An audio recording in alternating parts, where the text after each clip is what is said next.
So this is two robber DSA problem. Imagine there are houses in a line and each house has some money.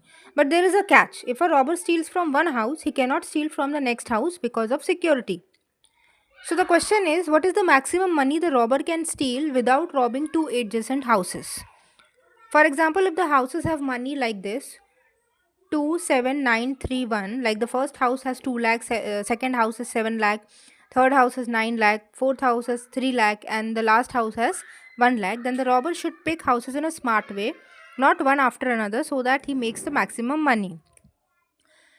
At every house, the robber has two choices: take the house's money and skip the next one, or skip this house and move to the next one. So we choose the option that gives more money.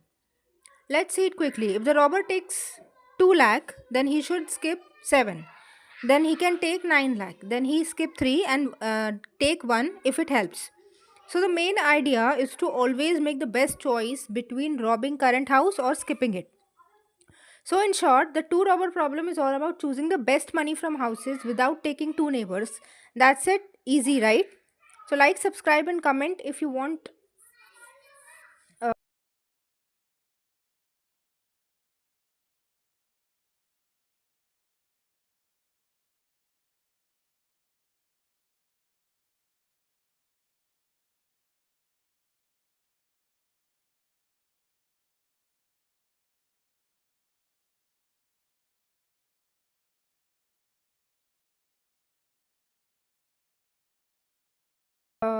more videos like this on programming DSA tutorials.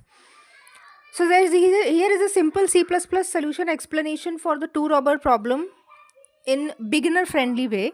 The robber cannot rob two neighboring houses. So for each house we have two choices: rob it and skip the next house, skip it and move to the next house. So we choose the option that gives the maximum money. This is the code. Line by line, int rob vector int and ampersand nums. This is a function that solves the problem. It takes the list of house money values and return the maximum money the robber can steal. If n is equal to 0, return 0. If there are no houses, the robber gets nothing. If n is equal to 1, return num 0. If there is only one house, the robber takes that one. Int previous 2 is equal to nums of 0. This stores the best money up to two houses back. Int previous 1 is equal to max of nums 0 and nums 1. This stores the best money up to the previous house. For int I is equal to 2, I less than n, I plus plus. Now we start checking from the third house. Int take is equal to nums I plus previous 2. If we rob the current house, we must add it to the best money from two houses ago. Int skip is equal to previous one. If we skip the current house, we keep the best money from the previous house. So int current is equal to max, take, skip. Choose the better option. Previous 2 is equal to previous 1 and previous 1 is equal to current. So move the variables forward for the next step. So this is the example 27931. House 1 best is equal to 2. House 2 best is equal to 7. House 3 choose between, take 9 plus 2 which is equal to 11. 9 plus 2 which is equal to 11. Skip 7. Best is equal to 11. Choose 4. Choose between house 4. Choose between, take 3 plus 7 is equal to 10. Skip 11 and best is equal to 11. And house 5. Choose between, take 1 plus 11 which is equal to 12. Skip 11. Best is equal to 12. So final answer is equal to 12. Now the time complexity here is O(n) and space complexity here is O(1). It is fast because we only go through the houses once and we use only a few variables. Easy memory trick. Take current house is equal to current money plus money from two houses back. Skip current house is equal to best money so far. Pick the larger one. So this is the DP table step by step in the code, which is the C++ code. 27931. Two neighboring houses are there. Dynamic programming helps by storing the best answer for each position in a table. So DP table idea is we make a table where DPI is equal to maximum money. We can drop from houses 0 to I. For each house we choose take it, current house money plus DPI minus 2, and skip it, DPI minus 1.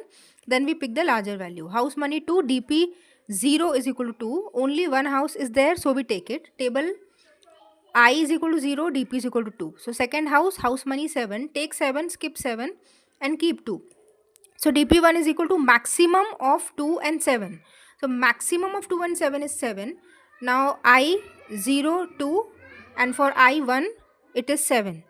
Third house money is equal to 9. Now we compare, take 9 plus dp0 is equal to 9 plus 2, which is equal to 11.